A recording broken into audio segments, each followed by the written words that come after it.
Very interesting competitor. Xiao Hixiong has such elegant transitions from pattern to pattern that shows huge control. And that's the sort of thing the judges will be very alert for, is that there are no almost imperceptible shifts, wobbles, awkward moments in the balance. And this is certainly going to be the sort of score that leaves Xiao Hixiong in contention. 9.68, that's around where the competitors want to be, and 9.7 ideal. Within a couple of tenths of that, well, it's all still to play for tomorrow.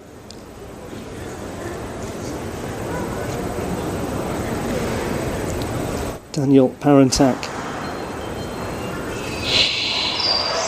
silver medalist from 4 years ago in Incheon. An amazing story. At the age of 11, the head of the Philippines Wushu Federation found him in a park doing Tai Chi. Took him under his wing, much as was the case with Jones Inso.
Wonderful and experienced competitor, the silver medalist from Incheon, Daniel Parentak, 27-year-old.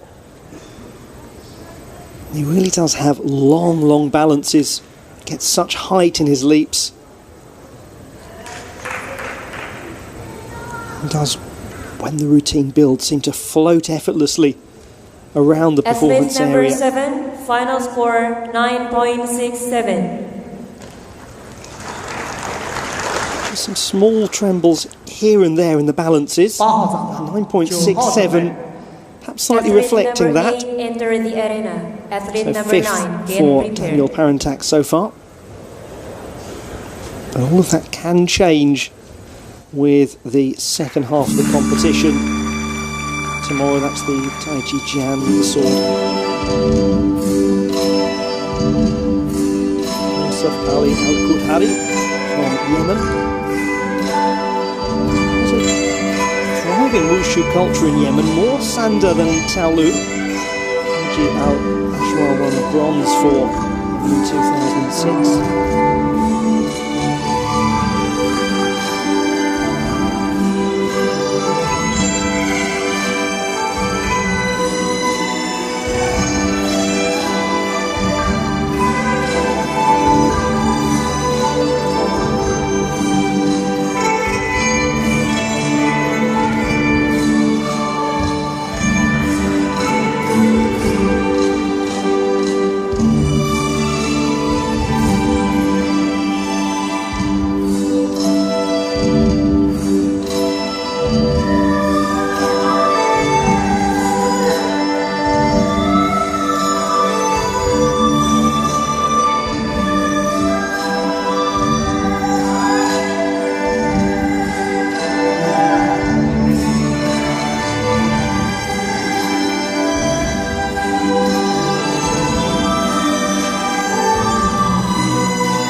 finishing a little ahead of the music. Yusuf Ali Al-Qudhari does a lot of his training under Zhou Rong, a well-respected instructor. Says his two heroes are Jackie Chan and Wayne Rooney. Guessing Wayne Rooney is not his inspiration for wushu. Had to stabilise some of his balances quite obviously, and that will carry some hefty deductions from the judges, as indeed will not fully completing the routine in line with the music. Perhaps some elements missing. Yes, only a 1-4 difficulty out of a possible 2. 7.8 the total score for Al-Qudhari in 7th place. Get prepared.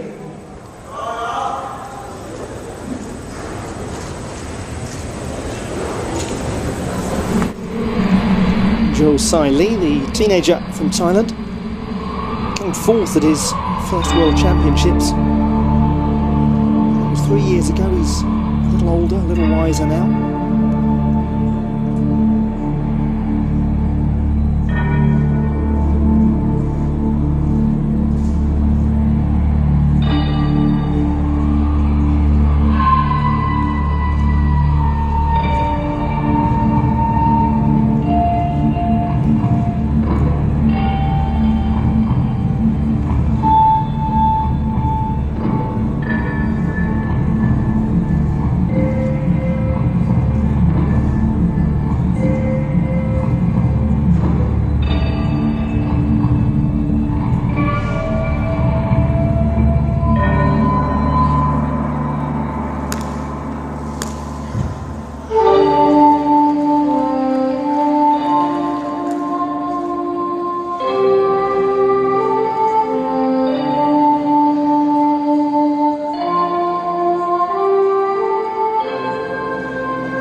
Lovely to see Jo Sai Lee back here in Jakarta after the World Championships of 2015.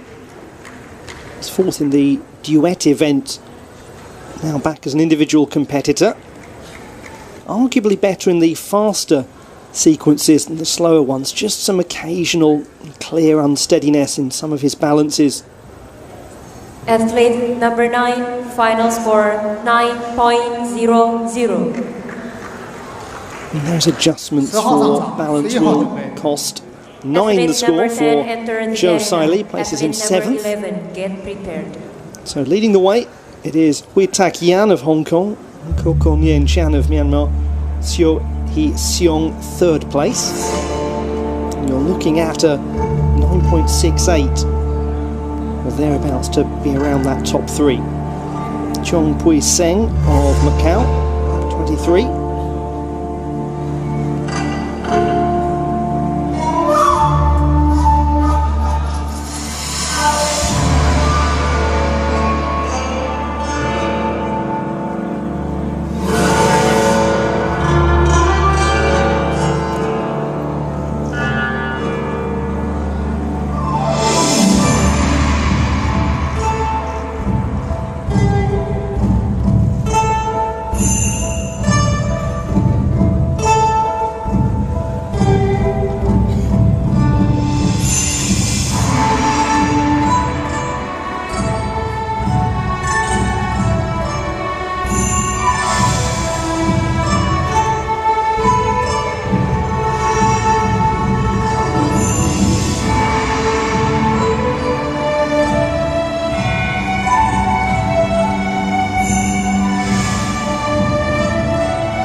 compelling display from Qiangshu. Some lovely turns in that sequence. He's arguably a stronger practitioner of Xingyi Chuan, which is a 12th century martial art, meaning shape, will, fist, but 9.60. compete a lot in Taijiquan as well, though it is in Xingyi Chuan that he took a silver medal at the World Championships in Russia last year. Athlete number 11, 9.6. Athlete number 12. Chong Pui Seng places him in 6th position with the sword routine to follow tomorrow, and then the two scores added together to decide the final standings. Gyandash Singh Mayang Lambam of India.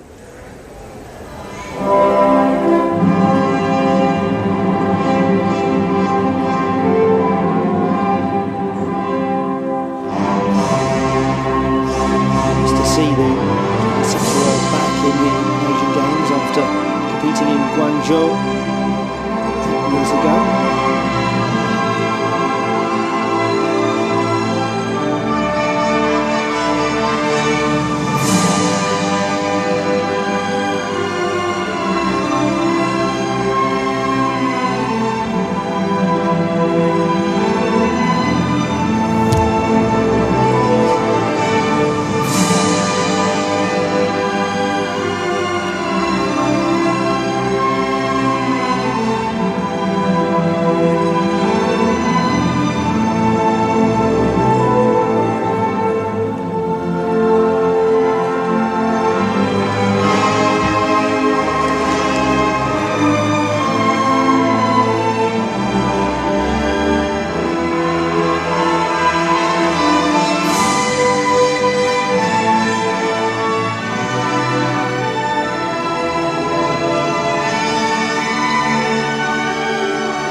What a lovely transformation in his work.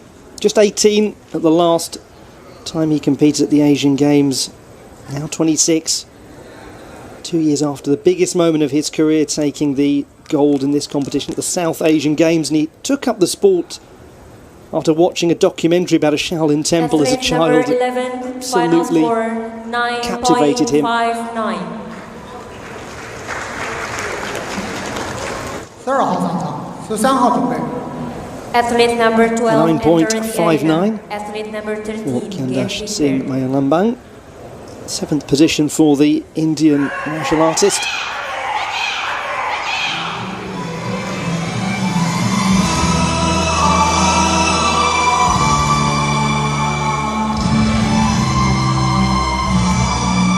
Yu On-hee from the Republic of Korea. Finished 4th place at the World Championships and at the Asian Championships. Trying to avoid on this occasion that dreaded 4th place finish and get towards the podium.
Yu On-hee says that he seeks to simply compete without regret, to perform with as clear a head as possible. That is rather essential to a successful Taijiquan routine. And when something goes wrong for the competitors, they have to immediately put that behind them and continue with these taolu, with these forms, these patterns. I don't think he can have many regrets about this display. It really was quite wonderful. very good indeed. You on heat with a 9.7. That's the second strongest score so far. Puts him in a really good position. Only two have hit 9.7.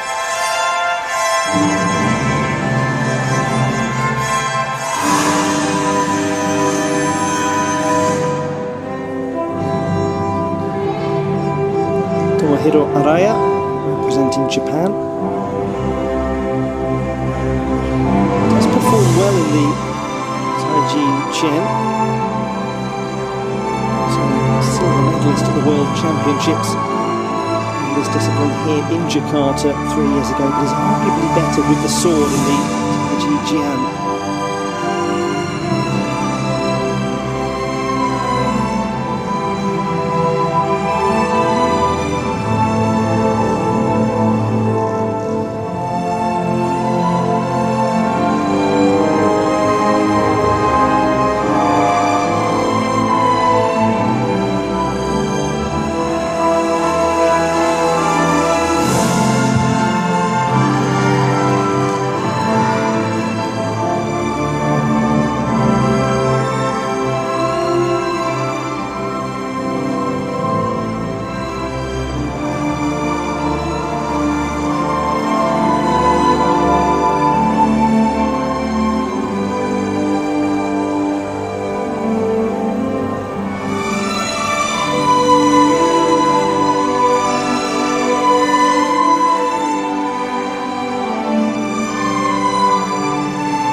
He is a scholar of Chinese at Reitaku University in Chiba Prefecture. Also coaches wushu there, and it's a fair bet that his students will have watched Araya Sensei's display and been extremely proud that they are instructed number 13, final score 9.70. Because this is quite superb display. I expect this to be up there with the strongest thus far.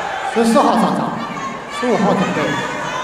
Indeed it is, a 9.7 for Tomohiro Araya. Number 15, get prepared. So 3 competitors now locked on 9.7.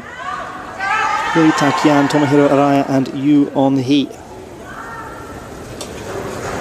Sun Chia-huang of Chinese Taipei.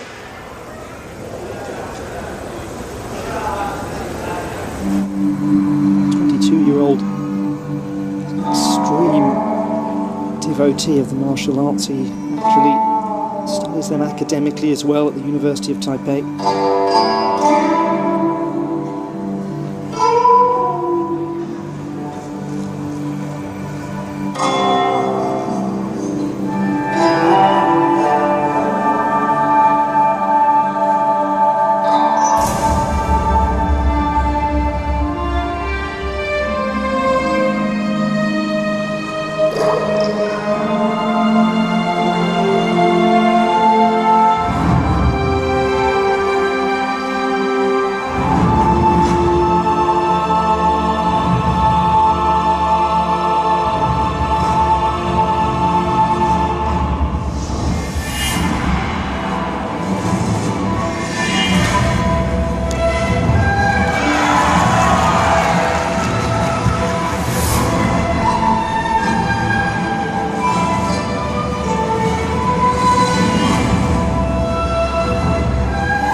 Chia-hung likes to meditate before he competes, especially under the sort of pressure that you get coming into a competition like the Asian Games. He really likes to just take himself away to a quiet place, and I think that's reflected in how calm and focused he is in performance. The control really was there.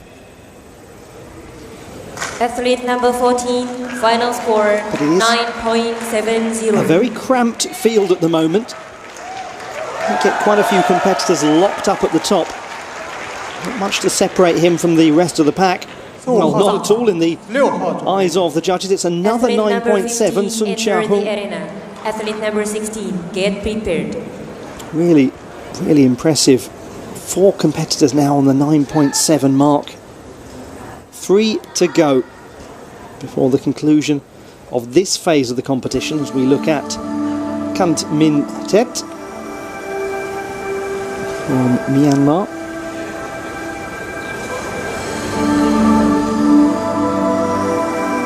If you're just joining the competition, you're watching the men's Taijiquan and the Taijiquan to follow tomorrow. This is the all-around competition, 2 routines together. Taijiquan with the sword, Taijiquan without.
If you are very much enjoying, as we probably all are, the wonderful orchestration, hearing instruments from the 8 tones, the Ba Yin, silk, bamboo, wood, stone, metal, clay, gourd and skin, the sort of instruments that you're hearing, the erhu, the 2-string flute, the guzheng, a zither that produces an exquisite vibrato sound, Diji and the shao, 2 bamboo flutes, and the suona, which is a double reed woodwind instrument.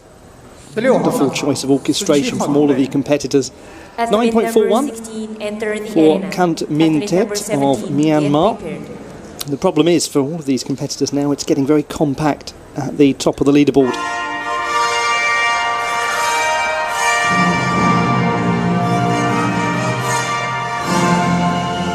And this gentleman, Chen Zhou-Li, creates some space. The defending champion from Incheon, looking for the first plus 9.7 score that we've had. We have 4 athletes on 9.7, but here is a contender to go beyond.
Well, well, well.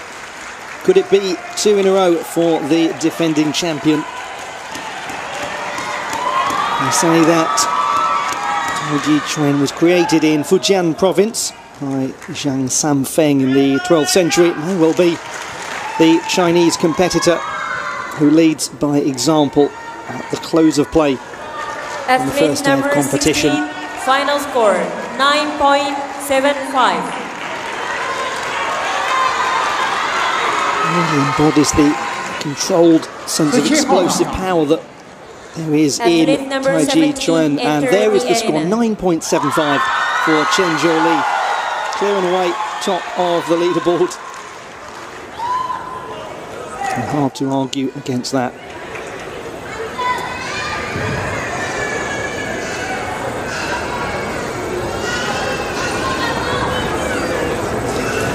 The last competitor will be Valentinus Gunawan of Indonesia.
wonderful finish to the competition.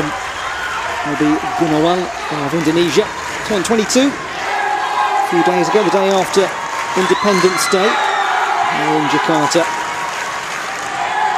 As a student of accounting and finance, he'll know that it's going to be hard to get the numbers to really contend. 9.69. A few small balance shifts on landing. Maybe Gunawan. I just wonder if that might keep him shy of the 9.7s. Men's Qiangshu category. 9.69 for Bobby Gunawan. Places him in 6th position. He took a silver medal in the sword element at the Southeast Asian Games last year, and maybe we'll have high hopes for the sword routine tomorrow. And that's what's to follow. That's how things currently stand. Chen Zhou leading the way on 9.75, but really everybody down to and including Xiao He Xiong will feel that they're in contention for the medals going into the Taijiquan tomorrow. The rest of the competitors will just do their very level best. You never know what might happen. It's entirely possible that competitors further up the order could well slip up. Brings to a close a wonderful Taijiquan round, and now a real change in pace as we look at the men's Gunshu, second half of the Daoshu and Gunshu all-around competition, and this has a field of 10. Men's Qianshu Lin category. Jiawen going second from Singapore, the third best scorer yesterday. And then we finish with the top two, Zhao and Cho Sung Jae. So it's going to take a while to get a real sense of the medals. Gunshu is Chinese for martial art and has a very diverse field of martial arts that are part of the Wushu competition, and from the elegance and control and sense of calm of Taijiquan, we now move into some staff work.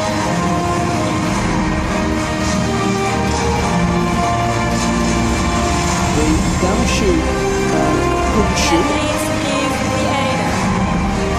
a double weapon competition. The Daoshu, the northern broadsword, was completed yesterday. Now it's onto the staff work. The Gunshu, it's a medium length staff. It's made of either waxwood or sometimes rattan.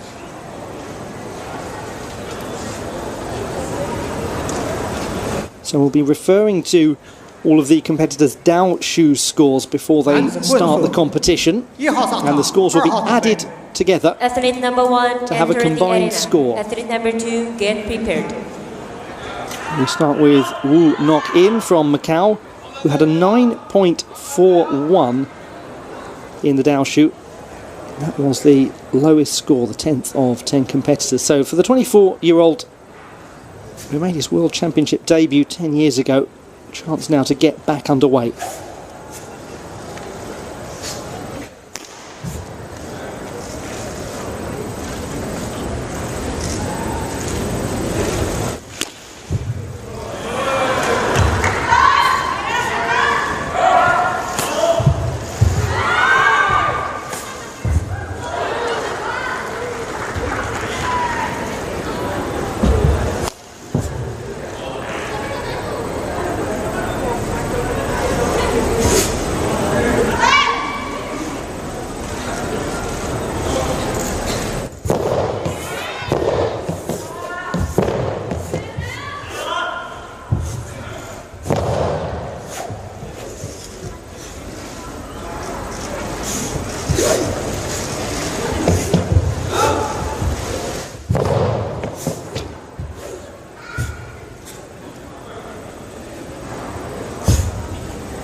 Well, that's your first taste of Gunshu action. As you can see, the judges will be looking for a variety of grips, changing the contact that's made with the weapon, sometimes double-handed, sometimes one-handed. Agility elements absolutely vital, along with close work with the weapon. Final score 9.38. And some more distance style attacks. 2号上场，3号准备。 Athlete number 2 enter the arena. 9.38 for Wu Nok In. That gets added to his Daoshu score to make it 18.79.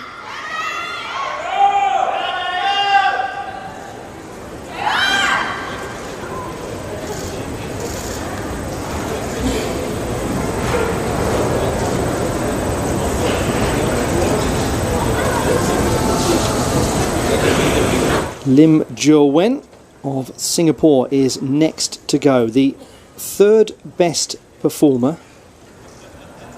in the Daoshu, 9.7.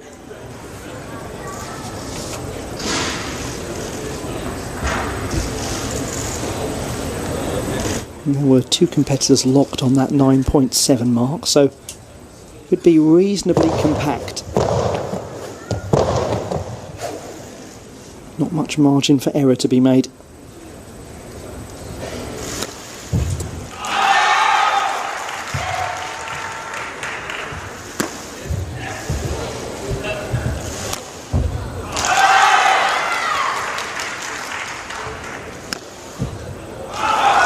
And when the competitors land, the judges are going to look to see that the heels go flush with the ground on those controlled landings. Little adjustments are made.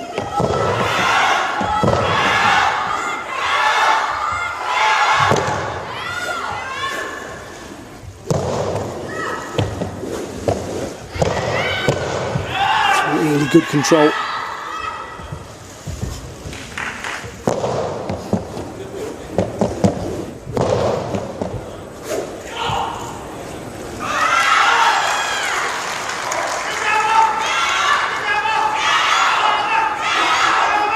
Variety of pace, and that the athlete uses the full performance area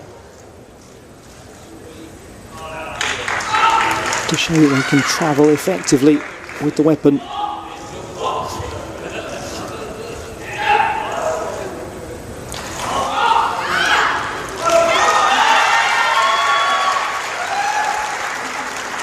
Lim Jo-wen, just 19, started at the age of 6 after watching lots of martial arts films. He has historically not been as strong with the Gunshu as with the Daoshu, as with the sword, but let's see what the judges think, if they agree with that. Often his sword marks have been higher over the years. This did look like a strong number routine. 2, final score 9.70.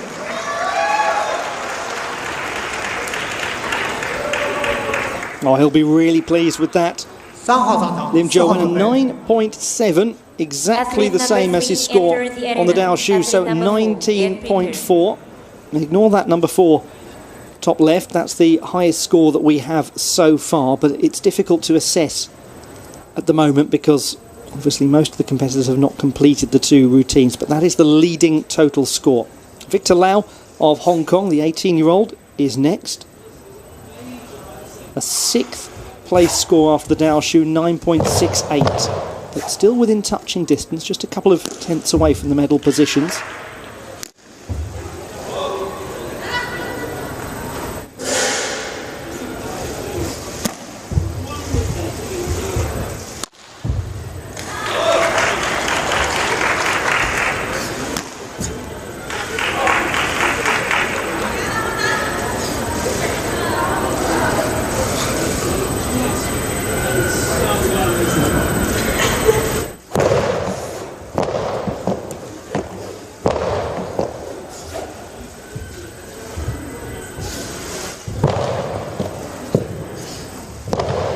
Just a momentary loss of precision.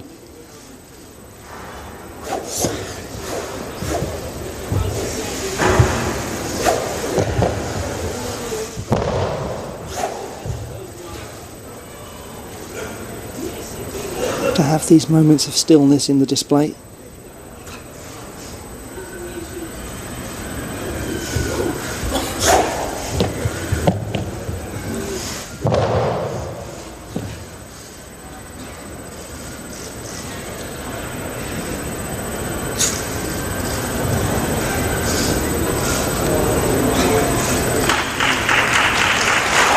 Teenager Victor Lau has made a lot of friends, a lot of admirers in this competition.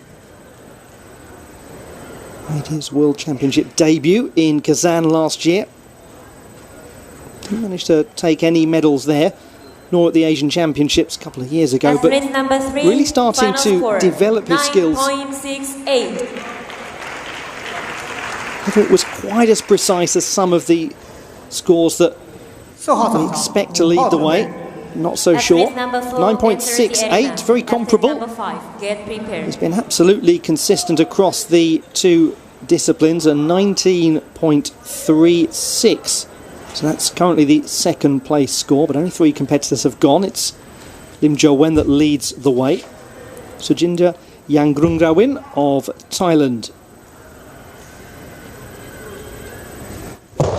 One of a pair of brothers competing in the Wushu Taolu events. He's the 26-year-old, the older brother.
Sujinda Nangun of Thailand, using the gun, the staff.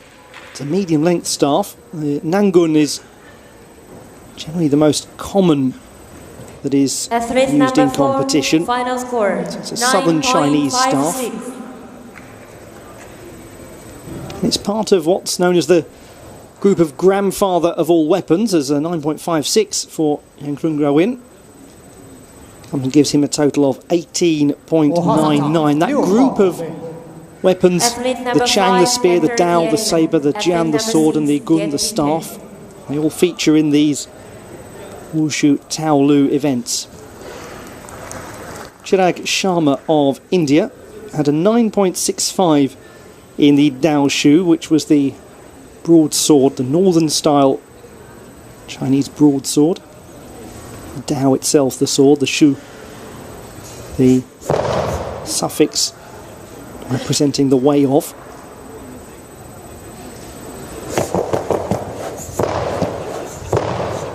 Just got to watch his margins in the performance area.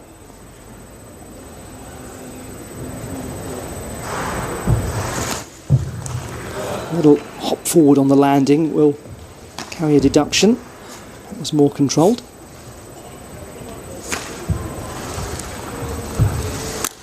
The agility elements were introduced formally to Wushu competition in 2003. The requirement for some more acrobatic work can't come at a cost of the skill with the weapon itself.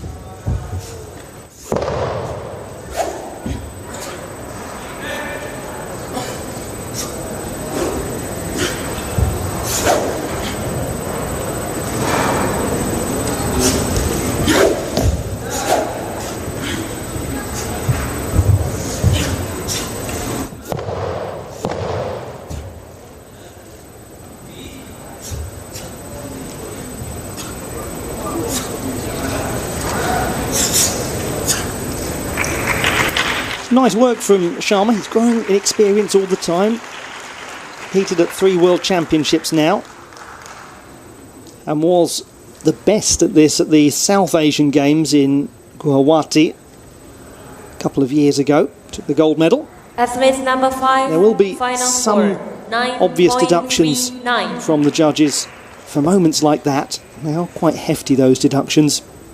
9.39 the score for Chirag Sharma. Number 6, That's added to his 9.65 from the Daoshu to take a 19.04 overall. Currently is third place. It's unlikely to stay that way. Hibiki Beto of Japan. Beto 9.67 in the Daoshu, put him in 7th. And he's been mixed in terms of results over the years, sometimes stronger in the Daoshu, sometimes stronger in the Gunshu. Started well. It's lovely rapid work. Techniques designed to repel attackers from all directions. Hence its importance on the battlefield in some of the earliest years of Chinese history.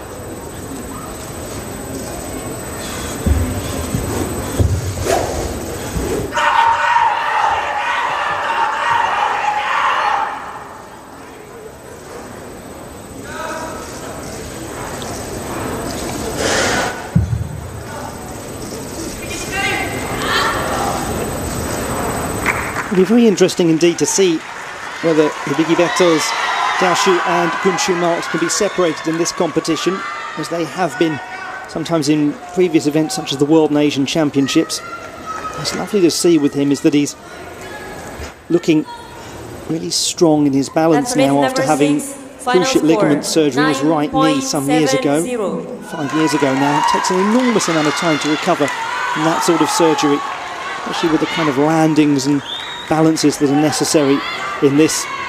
9.7 for Hibiki Beto. We'll be delighted with that score. He's up by 3/10 from the score in the Daoshu for a 19.37. Now that moves Hibiki Beto into second place. It's Lim Jo-wen who's in first place, Beto in second place, Lau in third place, as we have a look at the next competitor in the competition, Ahmad Hulaifi of Indonesia.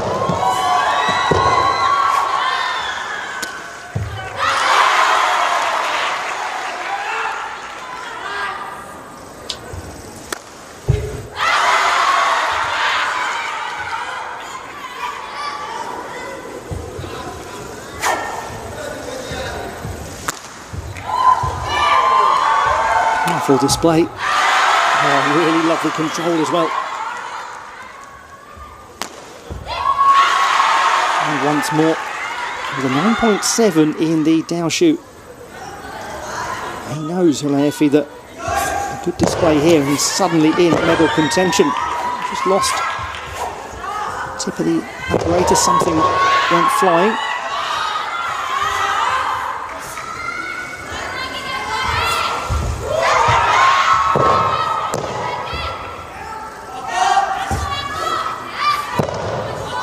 Real variety to his patterns, to his forms.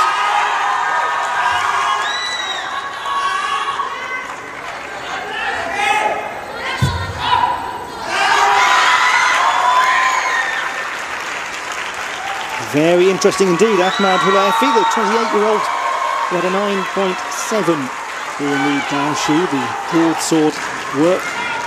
And this is the second half of the competition for those of you just joining us. And you're watching Wushu, the Taolu competitions at the Jakarta International Expo. And this is the display of Ahmad Hulaifi of Indonesia. 9.71. Certainly attacked this with real intensity.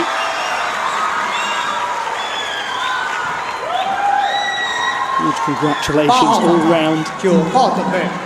That's gone very well indeed. A 9.71, so stronger by a tenth than his display in the Daoshu, leading to a 19.41, and that is now the leading score. Lim Zhou drops into second place.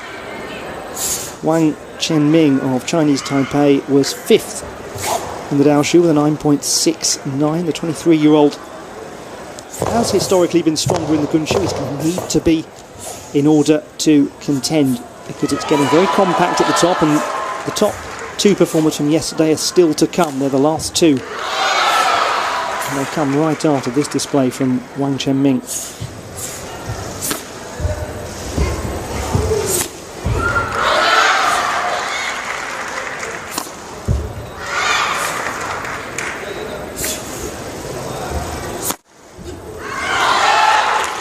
We really do have a final developing.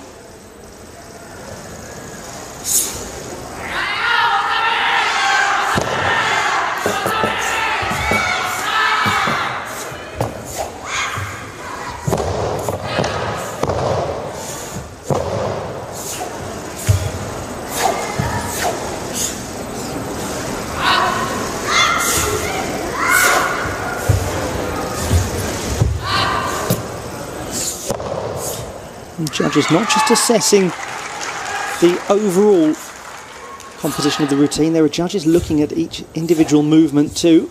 And judges assessing the difficulty. The 2 are maximum for the difficulty.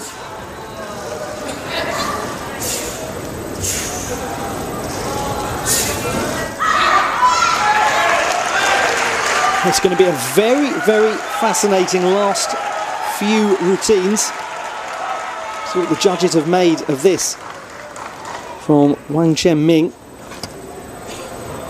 It's got to be a good few tenths better than his Daoshu mark. Just not sure it's going to be that.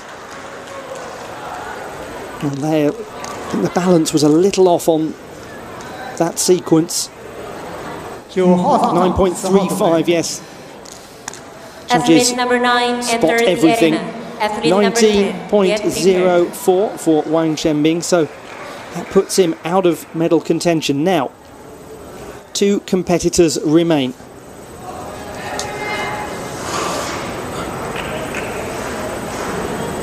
Wu Xiaohua of the People's Republic of China, 19-year-old.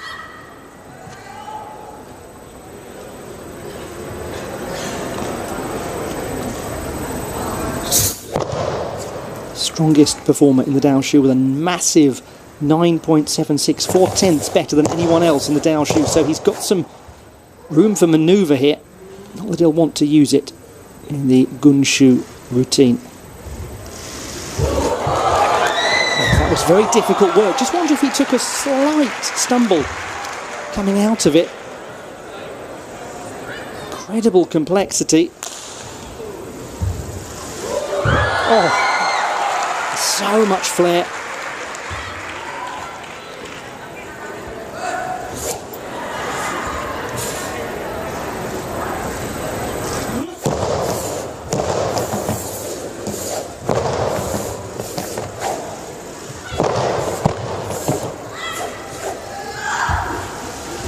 You certainly cannot accuse Wu Xiaohua of playing it safe in defending the heavy lead he accumulated yesterday.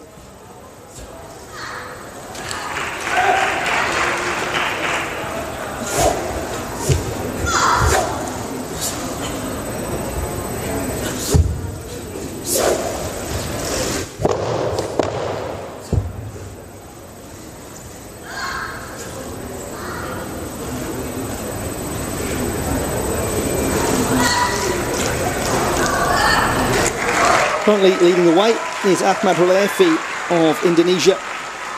Lim Zhou in second place of Singapore, and third place is Hibiki Beto of Japan. And will this display fit into things?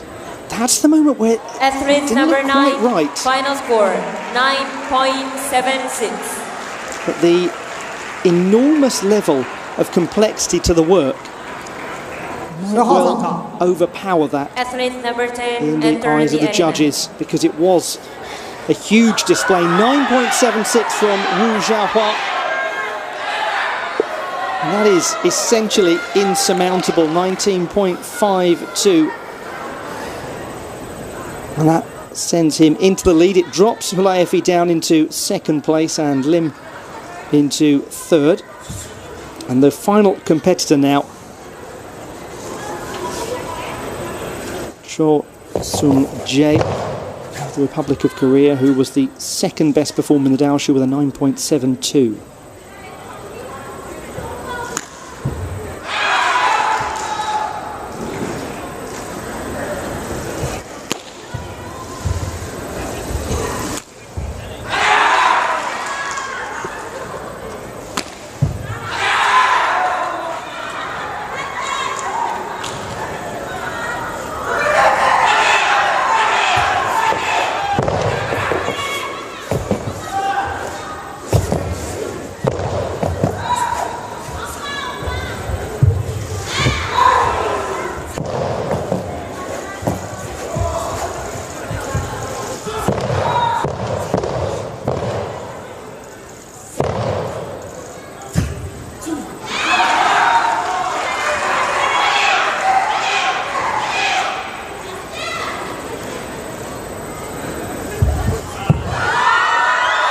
Oh, that was really crowd-pleasing work from Cho Sung-jae.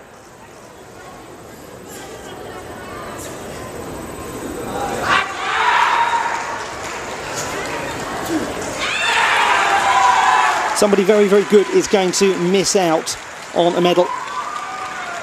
It's been a wonderful competition. The Daoshu and Gunshu all around the broadsword and medium-length staff combined activities. And this, well, that's rather fun, isn't it? 9.73.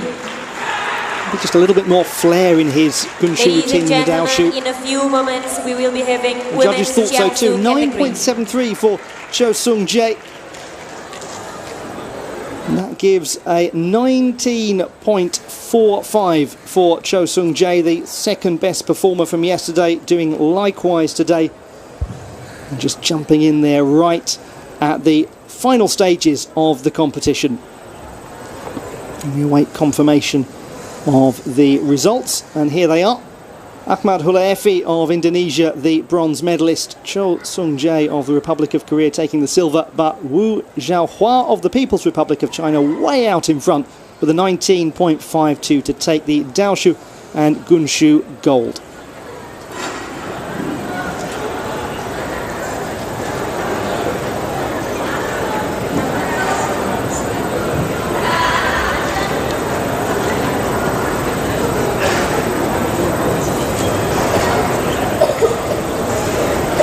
More action with weaponry. The grandfather or the king of all weapons, that group continuing, and we move to the women's Qiangshu after the Jianshu competition that took place 2 days ago. Category. Athletes and we enter start the arena. with Zara Kiani, the second best performer in the Jianshu competition, and finish with Guo Mingjiao, the top performer in the Jianshu.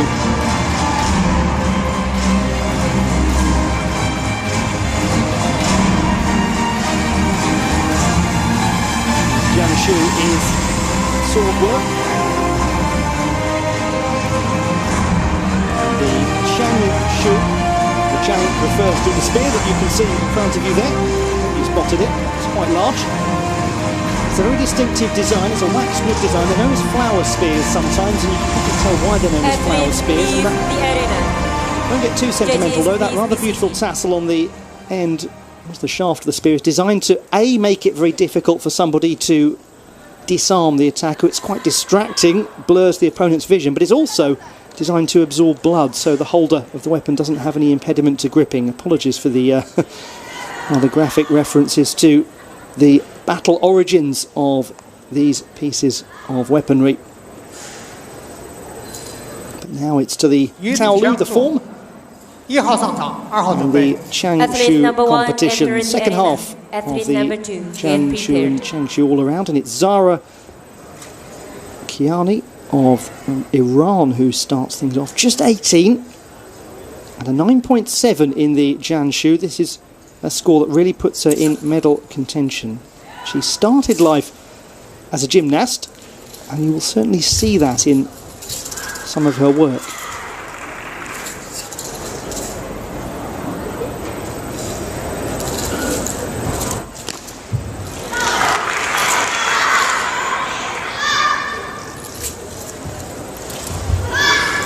What any good gymnast knows how to do is to hit a landing.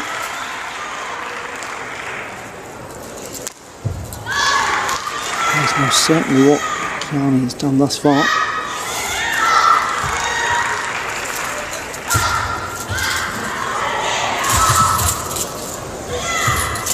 Incredibly unwieldy piece of weaponry to control. It's a long weapon. And just as with all other weapon routines, the martial artist needs to display variety of technique. Sometimes having the weapon very close to the body, other times moving it further away and showing that they can vary their grip, vary their stance.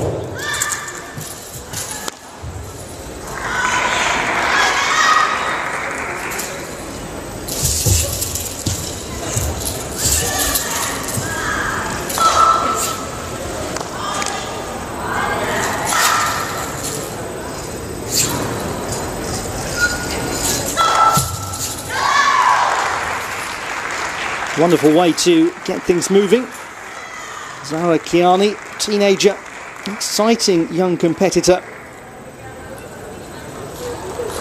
As soon as she discovered Tao Lu in Wushu, changed from gymnastics. She said it's not about medals or championships. Even if she never entered competitions again, she'll still love the sport as it's a constant learning curve. Well, she's learning very, very quickly and really developing. There are not many specialists with the spear. It's a very difficult piece of weaponry to use. 9.71 the score. It's a 19.41, up by a tenth from the score in the Jianshu. And that really will be a difficult score to dislodge as this competition continues. Keiko Yamaguchi, the 27-year-old from Japan, who's recently celebrated 10 years in the national team and started doing wushu because her dad loved watching kung fu films. She sat there alongside watching them, decided to get off the couch and start doing this.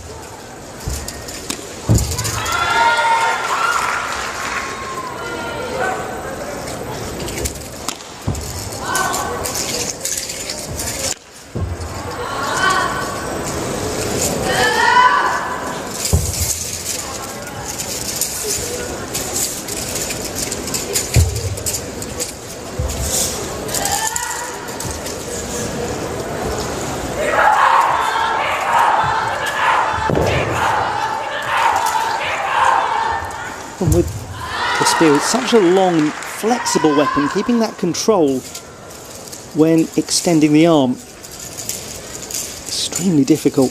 Just judging the weight.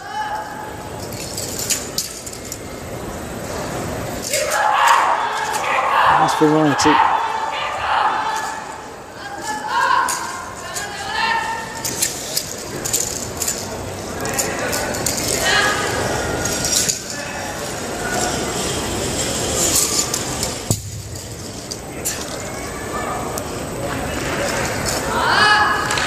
Third time that Keiko Yamaguchi has competed at the Asian Games. She was fourth last time. It's a small field, 7 competitors. It's rare to have people specialise in these two weapons. So it does attract a smaller field. 9.57 for Yamaguchi. That's a tenth down from her performance in the Jianshu, leads to a 19.24 overall score. Maybe that little 10th drop could be costly.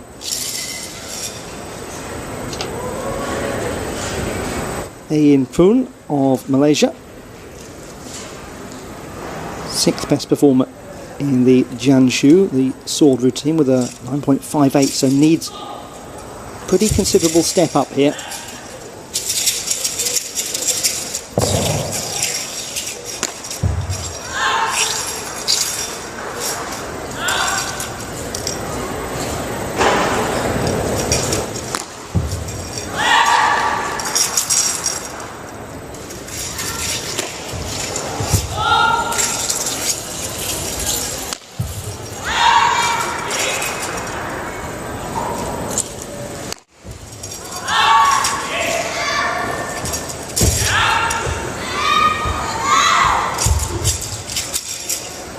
It's a wonderful example of what it is that martial arts can do for a person. Her parents encouraged her to take up wushu because she suffered from really bad asthma.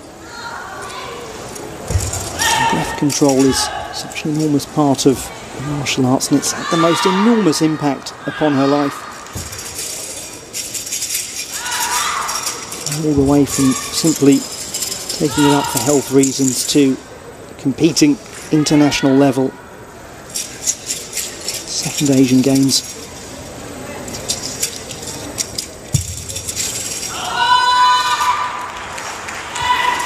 Interesting to see if the judges think that was stronger than the sword work.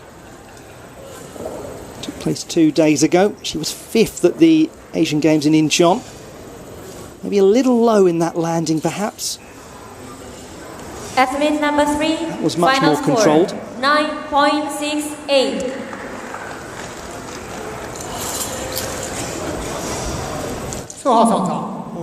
It is better. 9.68 the score for Ayan Fun. Athlete number 5, get prepared. 19.26 her score. That means at the moment she is in second place with Tara Kiani in the lead.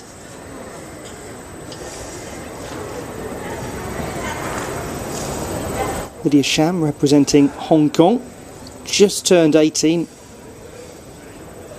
and a 9.67 with the sword, leaving her 4th after day 1 of competition. Bronze medal at the Asian Championships a couple of years ago, so an opportunity here to add to the collection.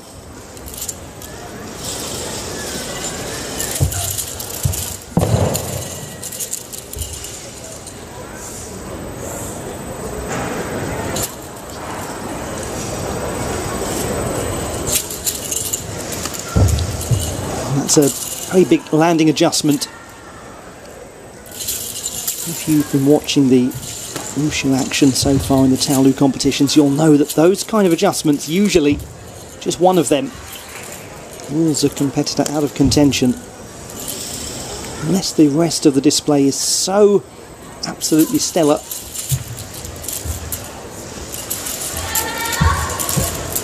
There's a bit of a battle back now for Lydia Sham, one suspects. And that's really nice control with the spirit full extension.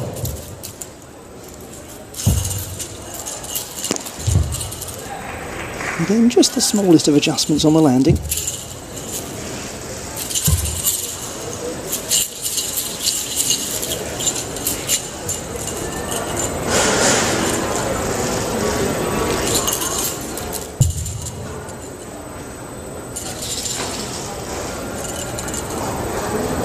Great deal to enjoy about the work of Lydia Sham, teenager. So much potential to develop further. Years and years and years ahead of devotion to the craft of the Jianshu and the Qiangshu disciplines. But some costly deductions there. I think this will be a lower score than the Jianshu. 9.4. Athlete number 5 enter the arena. Judges noticing those moments of awkwardness in the control. 19.07, so out of medal contention in 4th position. And 3 to go in this event. We look at Dung Duy V of Vietnam, 24, and a 9.7 score in the Jianshu. That's that sort of magic number that tends to have a competitor in contention for a medal if they can match it. in the second routine.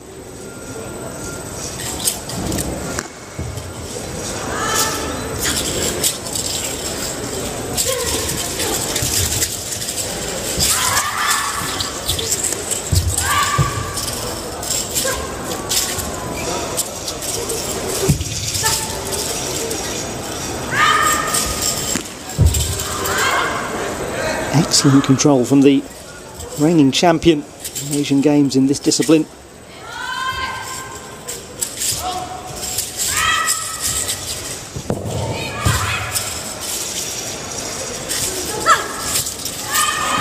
Superb variety, varies the grip really nicely. Effortless transition from one pattern to the next.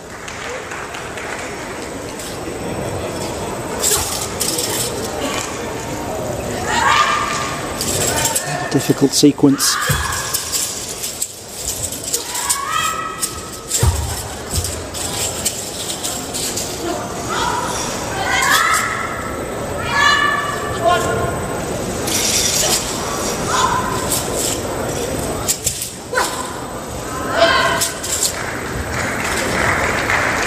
Such a compelling performer. She really has a style to her work. And also controlled, twice a world champion, 4 times a Southeast Asian Games gold medalist, the reigning champion. Now, is it going to be enough? This realistically has got to be a step up from the Jianshu mark of 9.7. 9.70.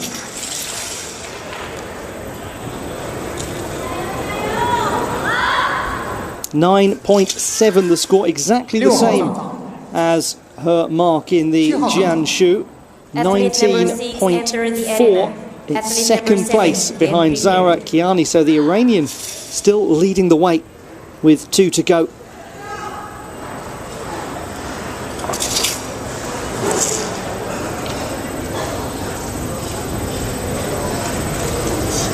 Now the display of Guo Mengjiao, so Xiu Ju not competing. So this is the last competitor and the highest performer in the Jianshu with a 9.75. So it's all in Guo Mengjiao's hands.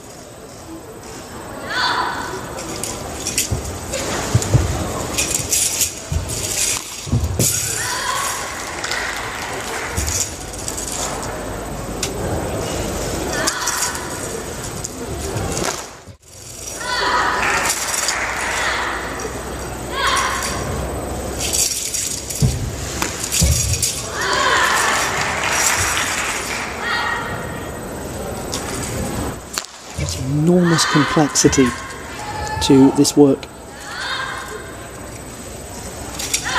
more so than what we've seen thus far.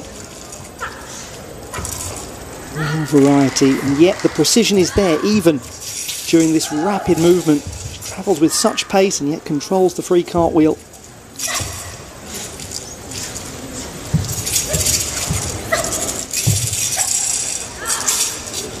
Absolutely lovely line maintained on the Qiang as it was extended.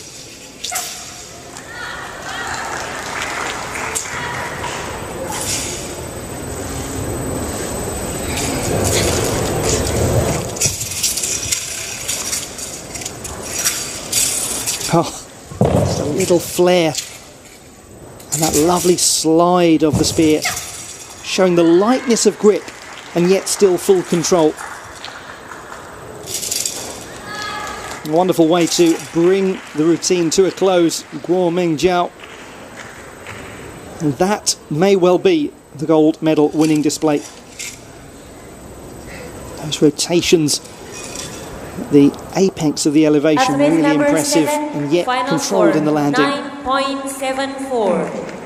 Ladies and gentlemen, we have maybe just a little piked on that landing, a little bent forwards. Could carry a small deduction. It does carry a small deduction compared to yesterday, but it is not enough to make any real difference. It's a 19.49 overall score for Guo Mengjiao, and that is far and away the leading performance. Coming in right at the end and securing a very impressive gold medal. The bronze going to the competitor from Vietnam, Quang Thuy Vi, and then Zara Kiani of Iran taking the silver, and Guo Meng Zhao taking the gold.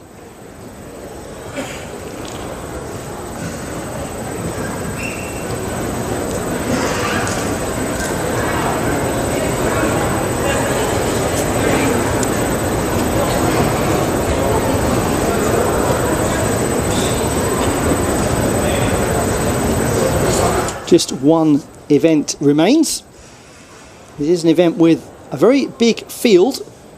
This is the men's Nangun competition after the Nanquan that took place yesterday. Men's Nanquan category. Athletes enter the arena. This is the competition with the staff. Number 3, Nanquan was second yesterday. Number 6, Li Yongming was fourth. Number 8, Wang Junhua was third. And then right the way down the order, the competitors who are really in the realistic chance of the medal. Look at the last name, Li Jingdai, going 23rd, and the top performer from yesterday in the Nanquan category. So it's the all-around competition. Is the weaponless display. You can see this is not the weaponless display, this is the second half, which is with the staff, the Nangun. Nangun, the Chinese staff, medium length staff. It's a southern martial art.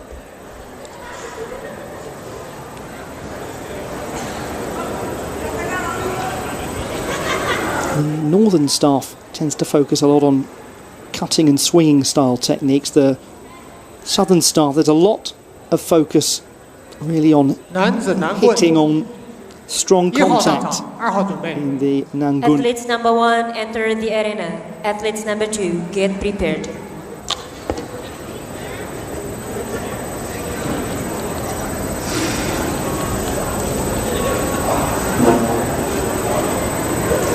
We begin with Dao Hac Da of Vietnam, 8th strongest performer in the Nanquan with a score of 9.59.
Was a silver medalist in the World Championships last year with the Nan Dao, the Southern Broadsword. Hasn't had as strong results in his career. The 22-year-old when working with the staff, but still plenty of time to develop this. Final score 9.70.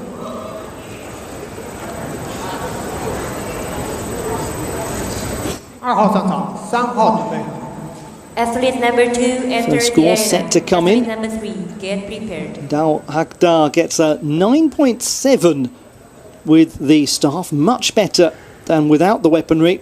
A 19.29. It may just bring him into play, but there is a field of about 6, 7 competitors who are more likely to challenge for the honours. Sajan Lama of India, not one of those. 19th best performer in the Nanquan with an 8.94.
Sajan Lama, a graduate of the University of Delhi, competing in his second Asian Games, was 11th in the Nanquan and Nangun all-around competition last time. Athlete number 2, hoping to get into the nines. 9.67. Having not had a strong display in the Nanquan. Athlete number 3, enter the arena.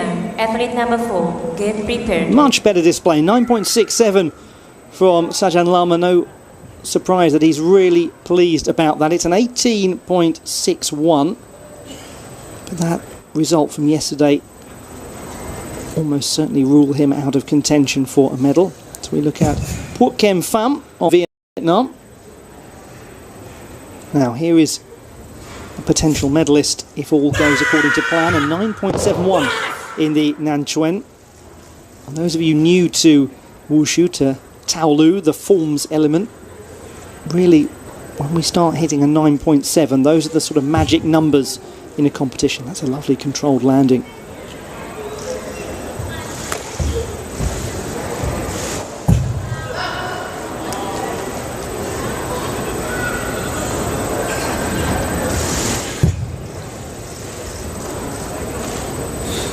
It's been wonderful to see this 27-year-old coming back into form after being the world champion in 2007.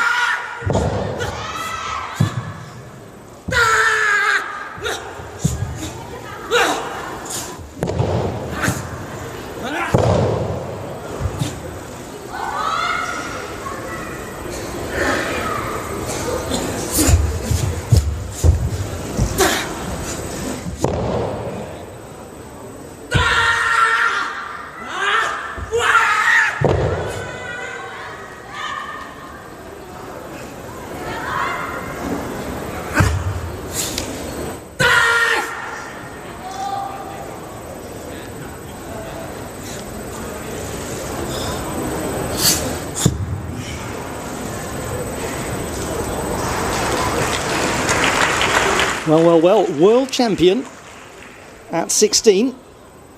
Now the years have moved on, but suddenly Phuoc Kem Pham looks really back in contention for top honours.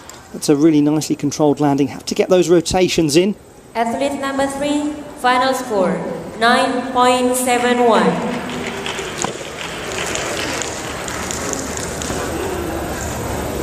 That will do very nicely indeed, a 9.71 for Phuoc Kem Pham, and a 19.42.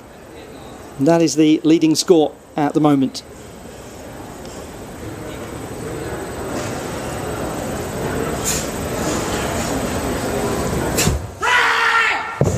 Mohammed Dawood of Pakistan, just 16. Had some trouble with his balances yesterday as well. That's going to be a very costly one.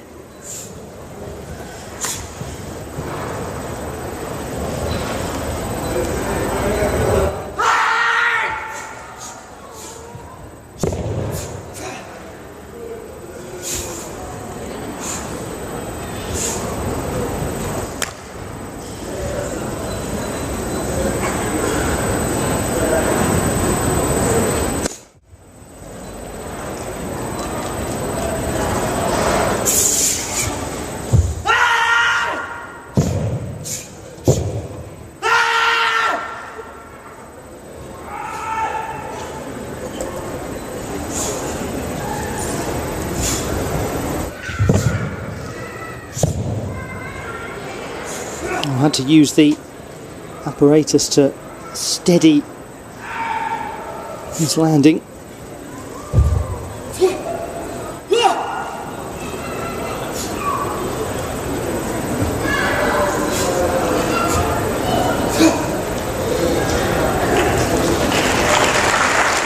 Just 16th, first major competition. He'll come back richer for the experience, having learned so much from being around the leading martial artists. And there are elements that are promising to what he does. He's got time as well to really develop his craft. 6.65 for the Nanquan. It's likely to be around that sort of mark as well. Final score 6.37. 5号上场，6号准备。 Daoud waits for the score to come in. Athlete number 6, get prepared. It's a 6.37 for Daoud. Just too many moments of real lack of stability in the fundamental technique. Not quite there yet. 13.02 his overall score. As we look at Mohamed Soufi Shairan Roslan. We're going to see his brother in this competition as well. And of the two, he was the slightly weaker performer yesterday. That's nice height there. 16th best in the Nanquan.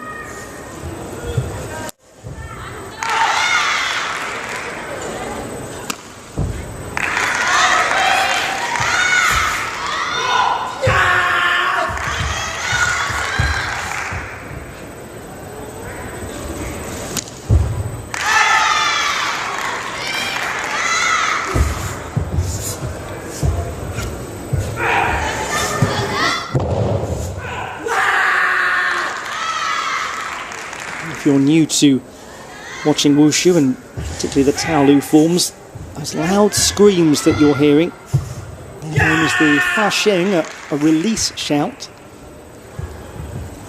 It's done to release power into the strike, but also to unsettle an opponent. So it has a dual purpose.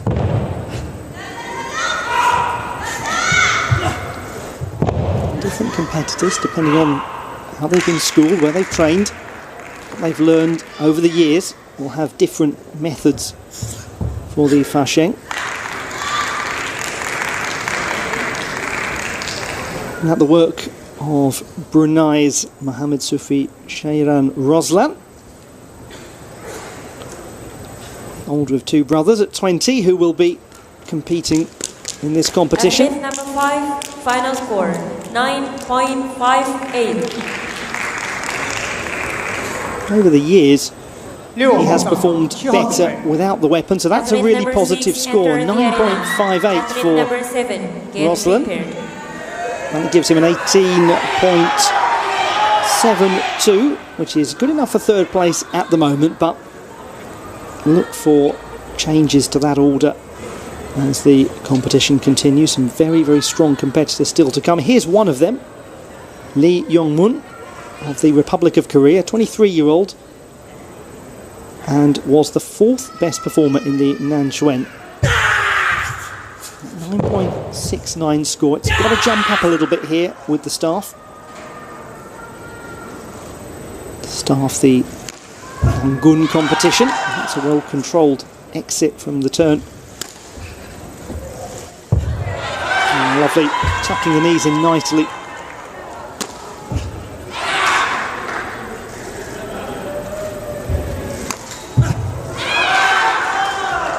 This is very, very steady thus far.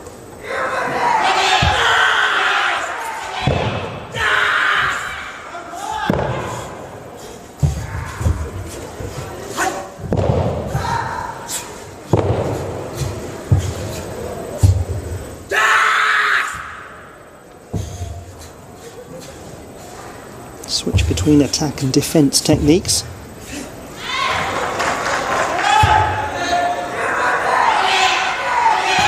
And the grip showing lightness, and that's one of the fascinating things about martial arts, any of you who has a martial art out there involving weapon usage, you'll know that judging the grip in exactly the right way is incredibly difficult. It's easy just to lock hands around the weapon, but actually it needs to have some give. There needs to be a little bit of lightness of touch in the way that a weapon is controlled.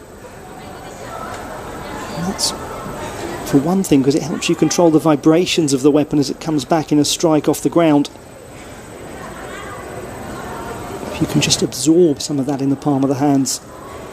Athlete number 6, final score 9.71. This is arguably a more convincing display 7号上场，8号 than 准 the 备。 Nanquan. The judges agreed. 9.71 for Li Yongmun. 19.4 his score, and that's the second strongest that we have had so far. So Hak Da Dao of Vietnam drops down into third position. Yubaraj Thapa of Nepal, 8.22 in yesterday's Nanquan display, in 21st place. Just the momentary loss at the staff there, just seemed to sit between the hands a little bit awkwardly. Didn't manage to sustain his landing, slightly buffeted forwards.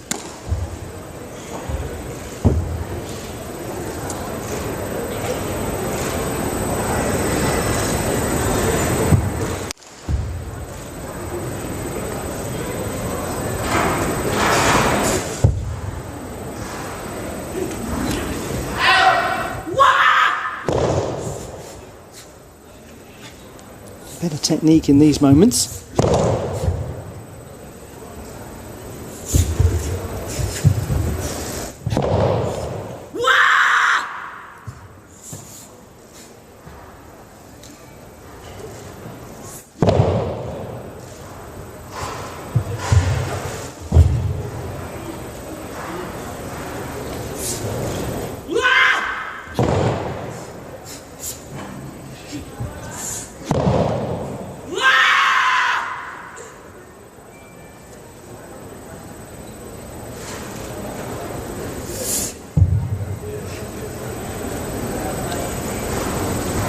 Performs with a splendid commitment, the police officer from Nepal. It may just be that the judges have found a few too many crimes in the execution, and there will be quite a few deductions.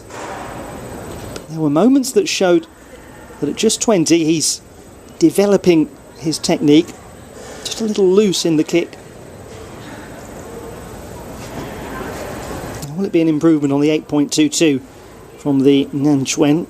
Really what so many of the competitors are just looking for on day 2, if they're not in medal contention, is to deliver a really credible display to get comfortably into the 9s.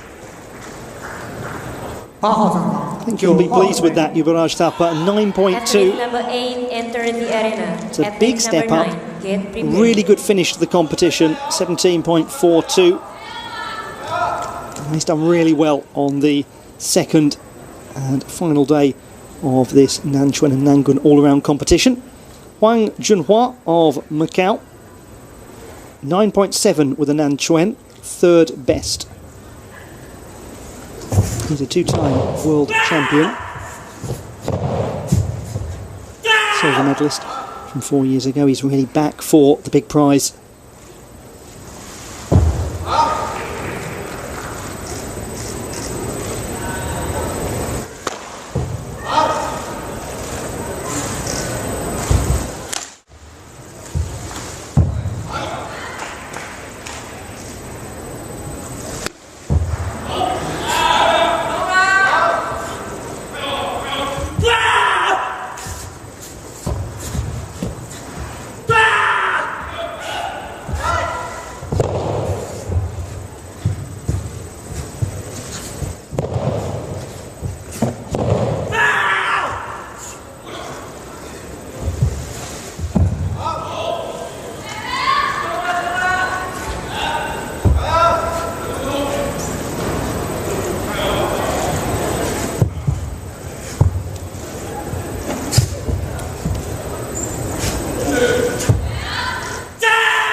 seeing the sort of competitors now and the sort of displays that are likely to impact the medal situation.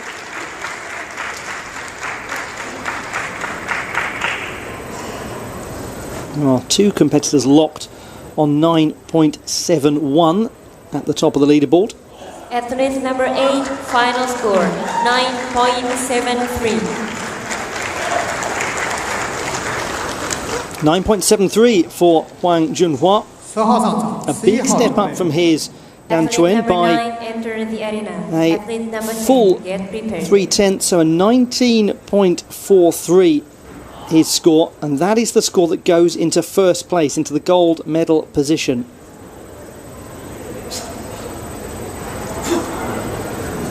As Pataya Nangun Grawin begins his display with the Nangun, the southern staff. Nanquan, the southern fist, the competition that took place yesterday, or the first half of the all-around competition, these two disciplines combining.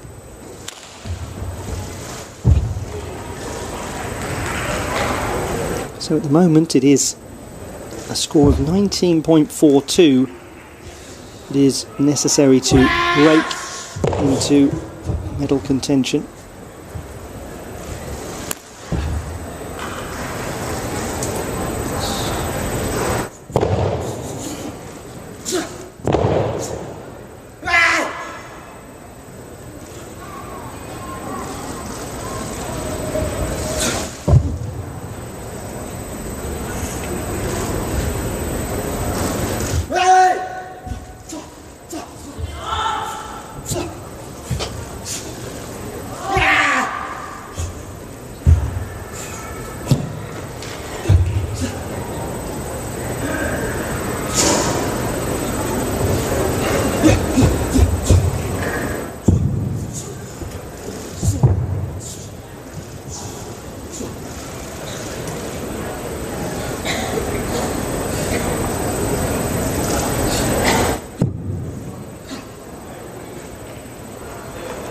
A really proud day for the Nangun family, with Sujinda also competing. Across two different events, these brothers have really done well and represented Thailand with real pride. Athlete number 9, final The score 2-year-old 9.66. Pataya is the younger. And he's looking for an improvement upon the 9.42 he got in the Nanquan. And has got that with a 9.66 with the staff, so a really positive ending to the competition for him. Overall 5th place as things stand, 19.08. So the first mark you see coming in, the mark for this routine with the staff. The next mark is the overall score, and that's the position on the top left that really counts as we look at U Ten Tan of Myanmar. 9.68 with the Nanquan, that was the 6th best, so in contention.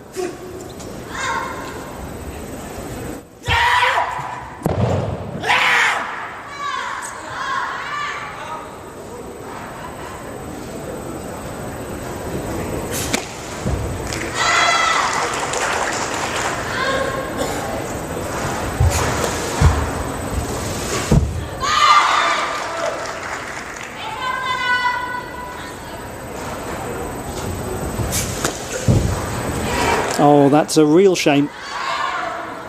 That will rule Tintan out of medal contention. Just this balance wrong, and it's so very easy to do. And every single element in the Tao Lu competition, every one of these patterns, the martial artists make look so very easy because they're beautifully drilled and perfected. But it doesn't take a lot just to get that slightly wrong, just have a momentary loss of balance to too aggressively attack one particular sequence. And it really is so cruel on these competitors when it happens. And it rather illustrates the high level of competition that there is at the Asian Games, that just one moment like that will be decisive. U Ten Tan from Myanmar, he will know that there was a moment in there that will really cost.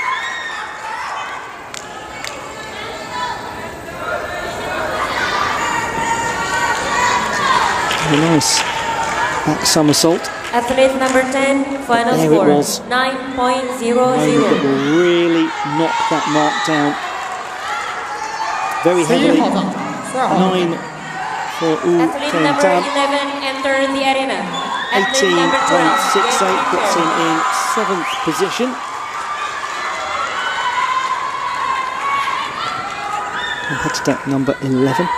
Haris Horatius of Indonesia. Now the fans really have high hopes, high expectations here, but the 9.5 in the Nanquan, it's a big score needed to get into medal contention.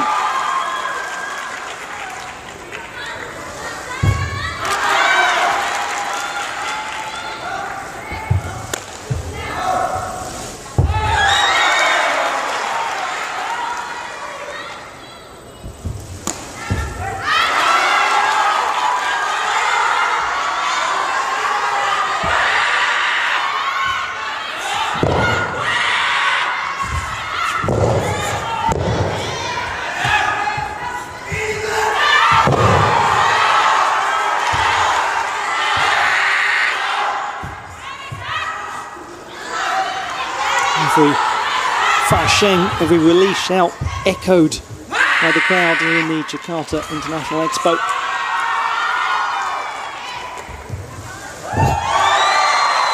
It's a part of the city that really has a history with martial arts. Pencak Silat is said to have originated here. It will feature later on in these games, making its debut.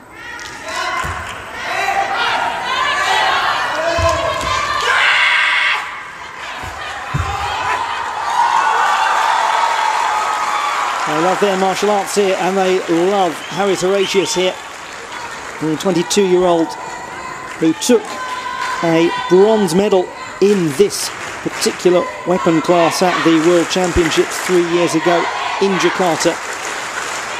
He's facing a little bit of a battle to do the same here. He already has a gold in the all-around from the Southeast Asian Games in Singapore 3 years ago. Final score, 9.71.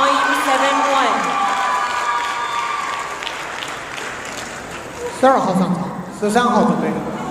Athlete number 12, enter the arena. Athlete number 13, get prepared. I'm waiting for confirmation of that score to come in for Haris Horatius. It's a 9.71, the score for Horatius, so a massive step up for him. Really, really good. As we look at Lai Paowei of Chinese Taipei, who was a 9.69 score in the Nanquan in 4th place, so certainly there for the taking if he can get into the 9.7s with the staff.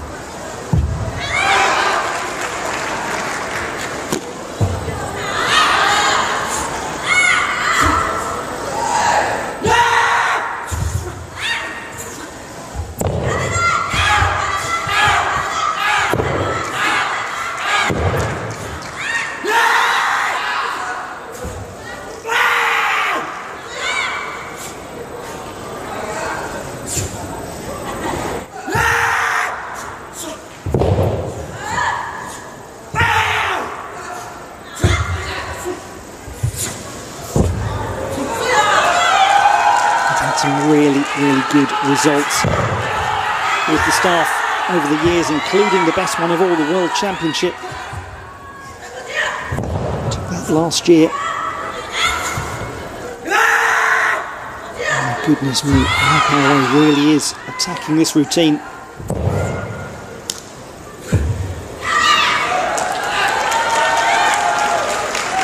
He really did go for it, really left nothing to the imagination. Such a great display from Lai Paowei after spending a large part of last year injured. His whole approach is that he feels he can always do better, always improve. He may well have improved upon the Nanquan score. Athlete number 12, final score, 9.70. Has he improved enough?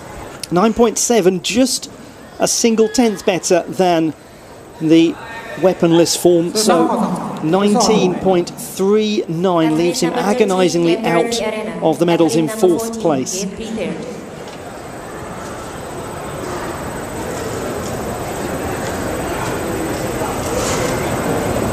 Dalechan of Kazakhstan, teenager in his first major competition, 9.02 in the Nanquan, had some problems with stability, with balance and control. Just perhaps very slightly leaning back a little too much in that sequence.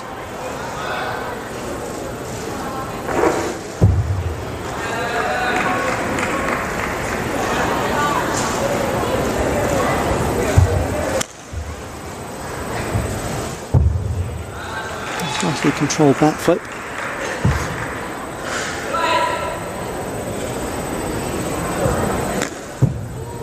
The foot was not quite in full control of the performance area when he landed.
Sense of a martial artist really developing his technique. Dalechan.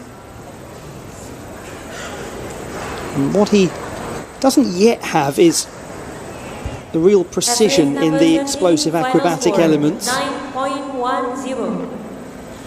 That will come in time.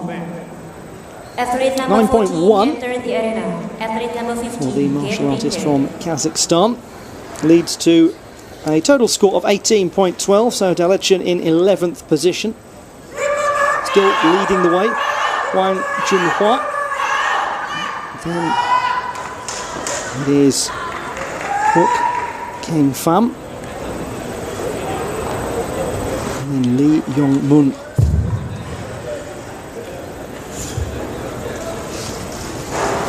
Representing Japan is Ryota Mori.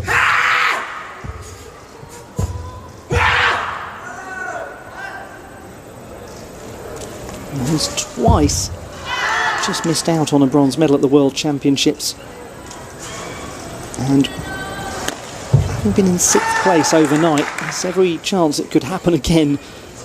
Agonising for his competitors. They're just sometimes a 10th away.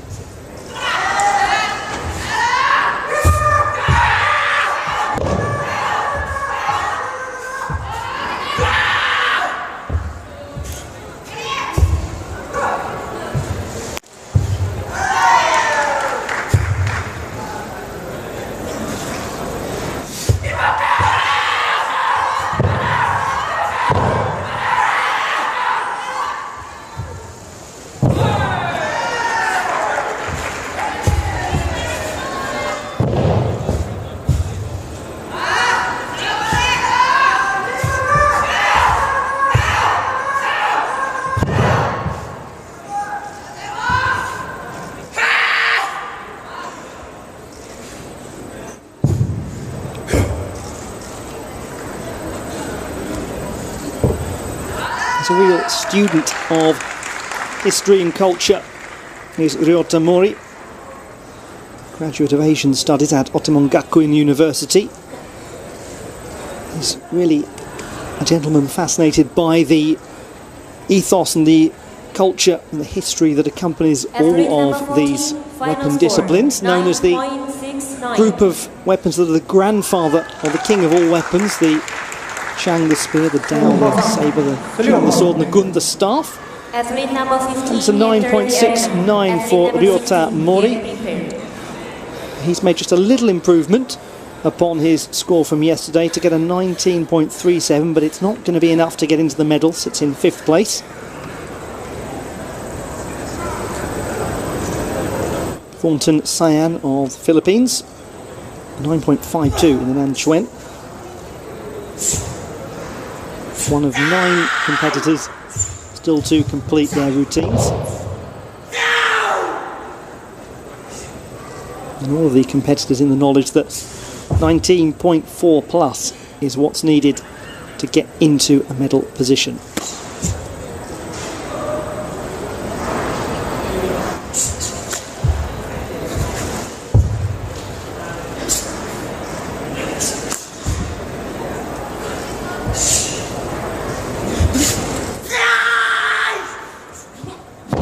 Looking to see real strength in the stance of the competitor.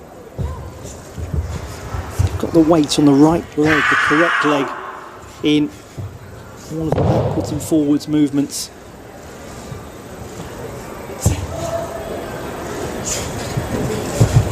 And if you get that weight distribution wrong, it can seem like you've got lots of power when you attack with a weapon, but in fact there's no power at all because the balance is a little precarious.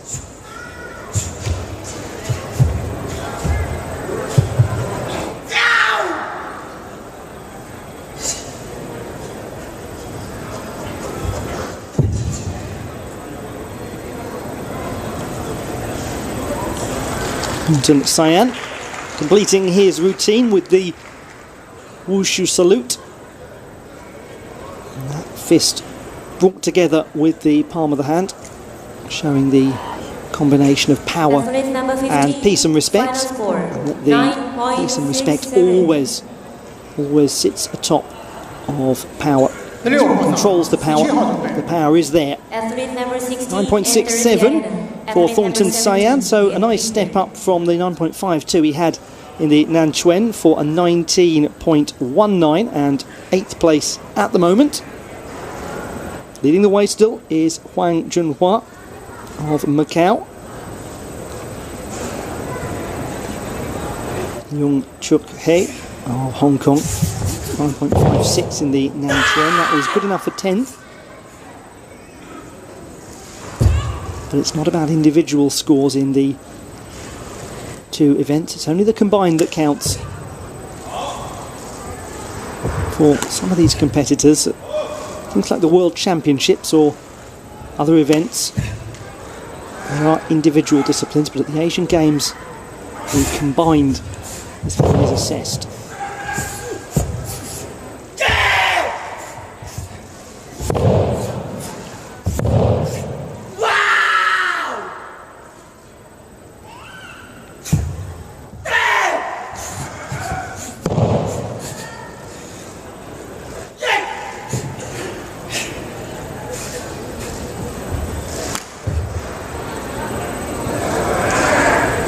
Competitors vary the grip and vary sometimes one-handed, sometimes two-handed control of the weapon.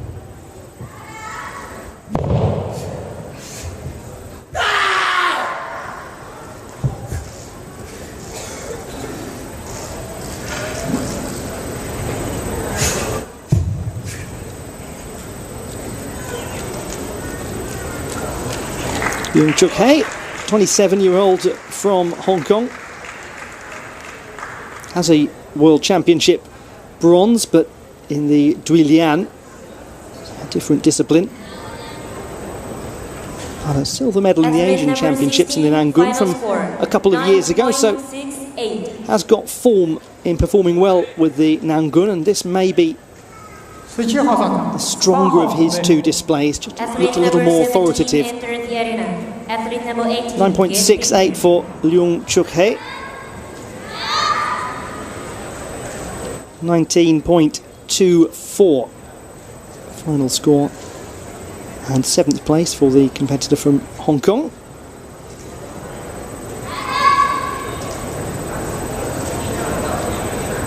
Malaysia's Calvin Lee.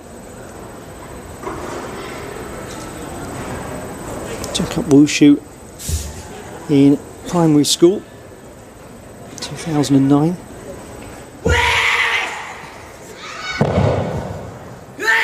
Has been a world junior champion 4 years ago, but not in the Nangun, in the Nandao, the Southern Broadsword event.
Seven scores are left to come in. The first of them will be Calvin Lee's. 21-year-old said that he started Wushu really to develop a healthy lifestyle. He's certainly done that. 17, final score. Has he developed a healthy score? 9.70.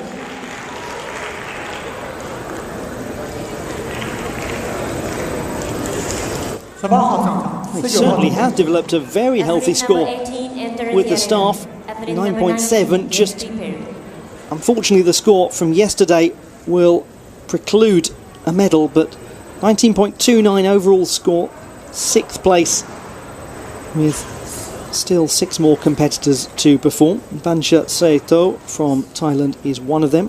Just 17. Young and exciting competitor with some gaps in technique at the moment. But only his 2nd continental competition. Lots of promise for the future.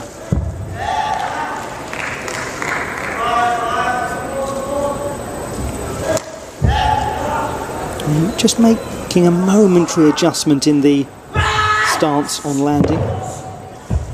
Tiny to your eye, but those judges, they'll be all over it.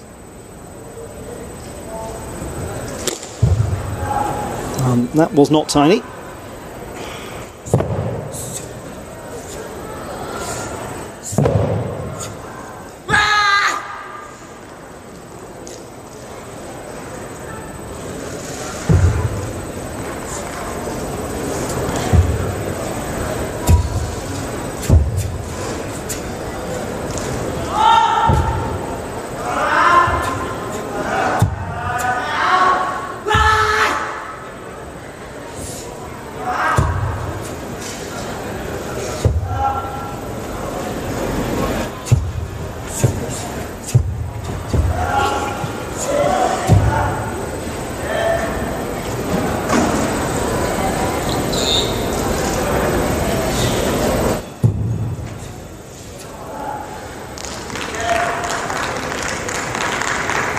Always really exciting to see young competitors coming through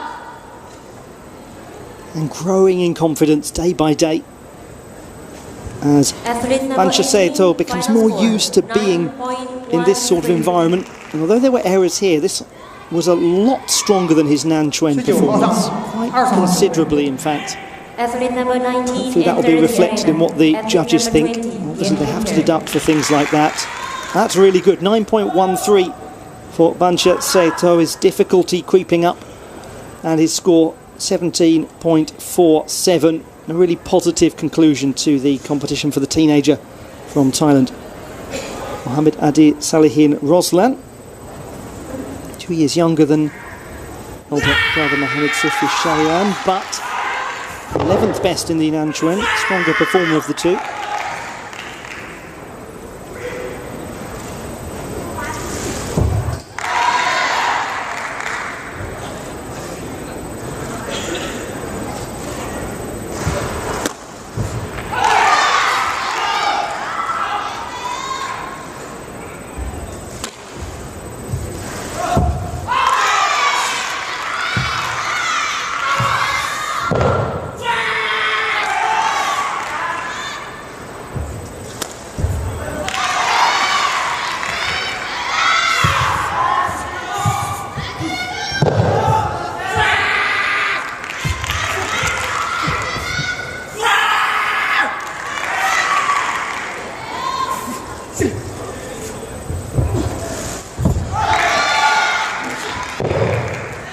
wonderfully power in the spring up, that move that common not just in martial arts but in dance, in gymnastics, sometimes known as a kip up.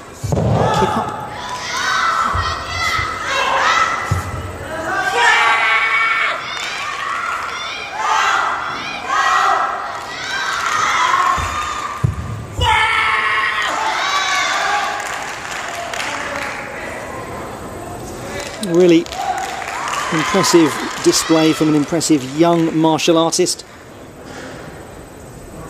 3 of the Roslan siblings have represented Brunei in international wushu competition.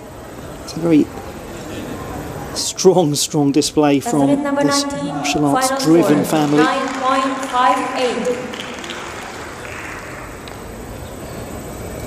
9.58.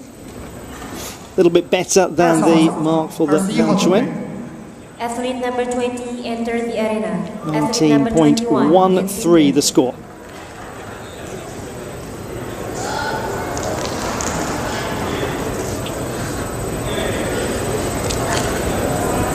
Jamshid Ebram of Afghanistan.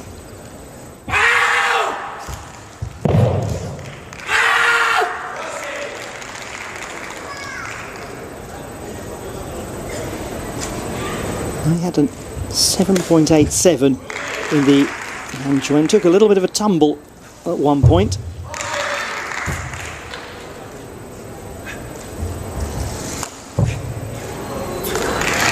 He had to reset himself slightly on that landing, a lot more steady. Oh, that's a shame.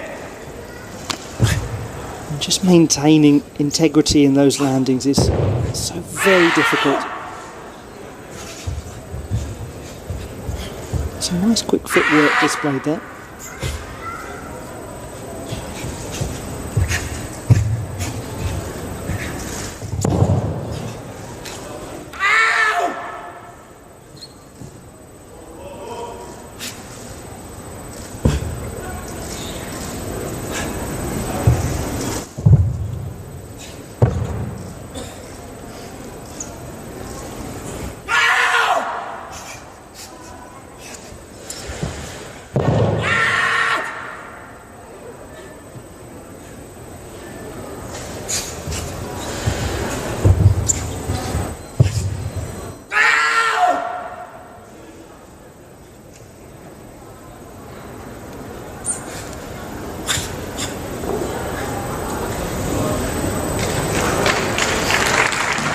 Jamshid Ebram, the journalist from Afghanistan, came back out after a disappointing display in the Nanquan to deliver what looked like a more controlled performance. Athlete number 20, final score 7.78. 21号上场，22号准备。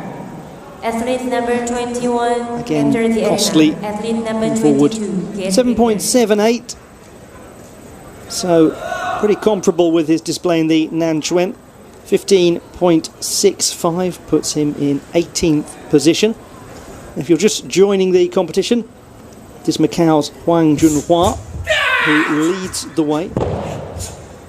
Phuoc Keng Pham is in second place. And in third, it is Lee Yongmun. There's countryman Yun Donghae. Takes to the floor.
Quite some good variety in that display.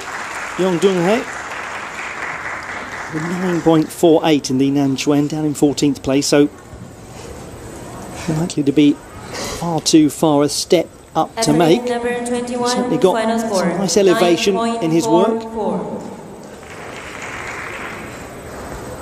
9.44 the score for Yong Dong-hae.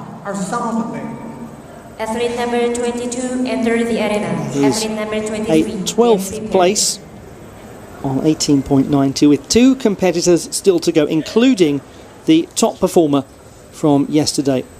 Before that, Punshiva Mayanglabam from India, who had a 9.05 in the Nanquan, 17th best. And this the all-around competition, Nanquan and Nangun. Weaponless form and the staff form combined. Southern Fist and Southern Staff. Part of the Wushu Taolu competition at the 2018 Asian Games. Just had to hold to stabilise that landing a little by Anglabam.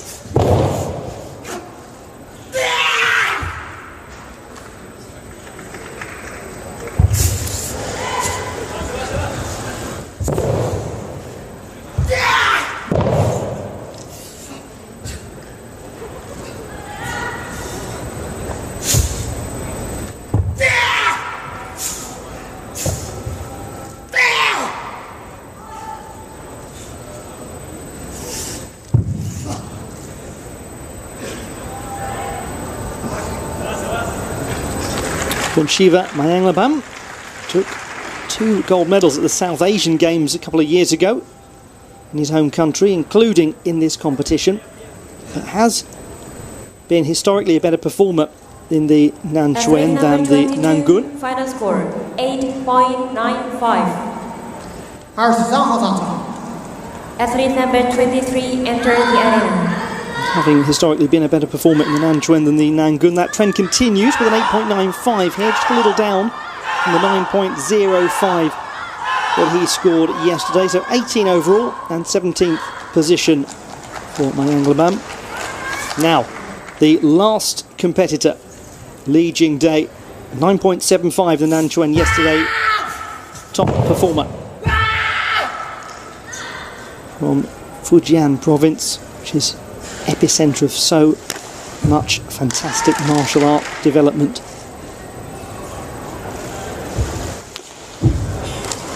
Oh, had to stabilise that landing. Did get a lot of rotations in though, which will help.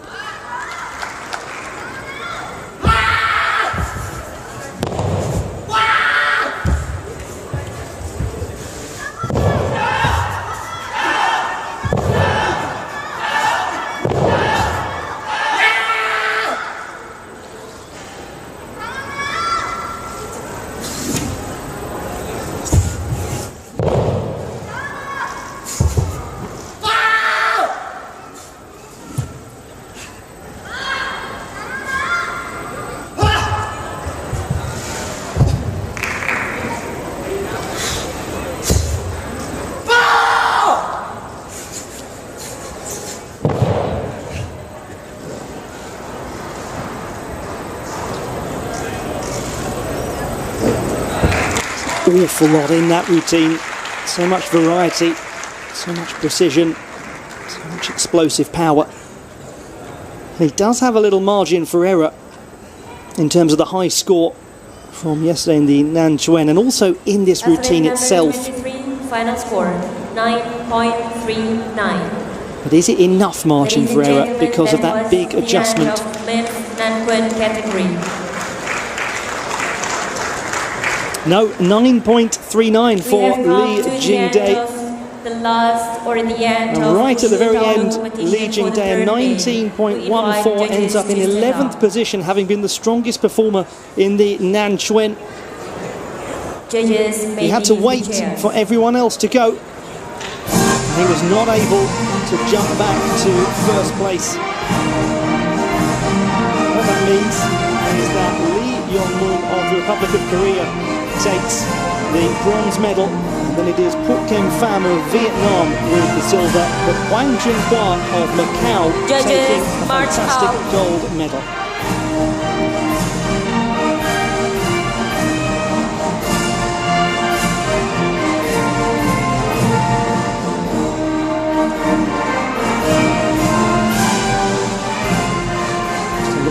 The rest of the pack in a very, very busy field. The men's Nanquan and Nangun all-round competition. 23 competitors in all. Please give applause for all athletes in the Wushu Macau who takes the competition. gold medal. Okay, ladies and gentlemen, you can come back for 1 p.m. for awarding. Jadi buat Anda semua yang mau istirahat, bisa istirahat terlebih dahulu dan kembali lagi kemari. Jam 1 siang untuk awarding. You can come back 1 p.m. for awarding. Thank you.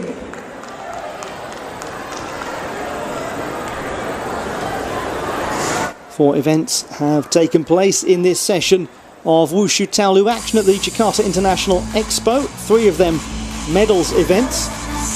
We've seen medals decided in the men's Daoshu and Gunshu competition, the women's Jianshu and Qiangshu, and the men's Nanquan and Nangun events. A wonderful standard of competition taking place in the Taolu. Still to come with Wushu will be the Sanda, the sparring competitions. If you're eagle-eyed, you can just see the right of your screen, the area for the Sanda ready to be used. 2 very different interpretations of the way that martial arts are done, but they coexist. As we look back at confirmation of the event, we've just seen the Nanquan and Nangun all around, won by Hwang Junhua of Macau, with Phuc Kem Pham of Vietnam and Lee Yong-moon of the Republic of Korea taking the silver and the bronze respectively. In what was a really competitive event, and right at the end, Lee Jingdae, the competitor that everyone expected to come through and secure the gold, not able to do so. Only a 9.39 with the staff compared to the weaponless performance of 9.75.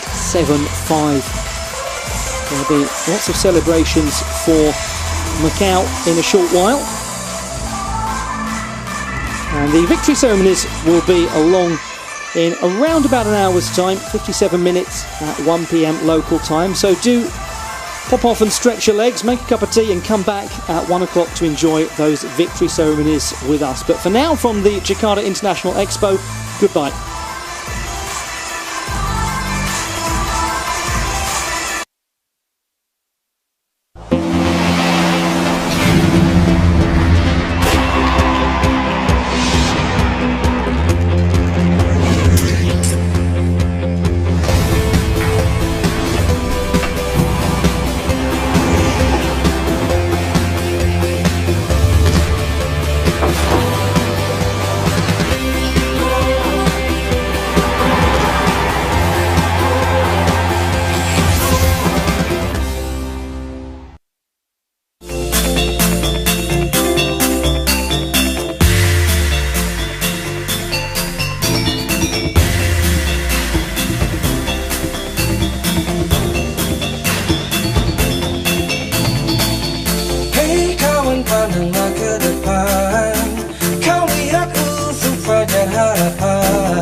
Persahabatan, kita melangkah menuju ke